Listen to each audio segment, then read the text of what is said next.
Every night, the old man, Silas, stood on the cliff, his silhouette stark against the fiery sunset. He'd been coming to this spot for as long as anyone could remember, his gaze always fixed on the restless ocean. The locals whispered tales of a lost ship, the Seraphina, swallowed by the sea a century past, and they said Silas was waiting for its return. They said he was mad. One night, a storm raged. Waves crashed against the rocks, spitting foam and fury. A young boy, Finn, braved the tempest, drawn by the old man's unwavering vigil. He found Silas, hunched and weathered, the wind whipping his gray hair. "Sir!" Finn shouted over the roar of the wind and waves.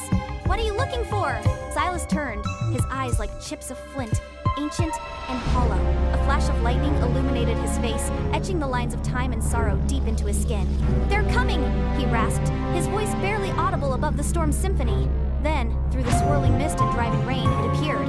A colossal, decaying vessel, its masts splintered, its hull scarred and barnacled, emerged from the churning gray. The Seraphina!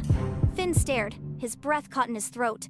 The ghostly ship seemed to sail on the very edge of reality, a phantom from a forgotten age. But as Finn watched, mesmerized, Silas vanished.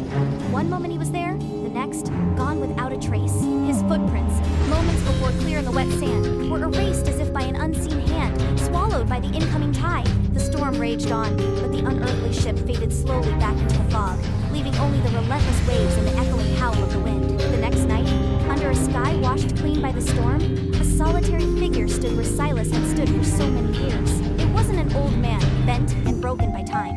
It was a boy, his eyes fixed on the turbulent horizon, waiting. Finn. He stood there, silhouetted against the setting sun, a mirror image of the man he had seen vanish into the waves. The cycle had begun anew.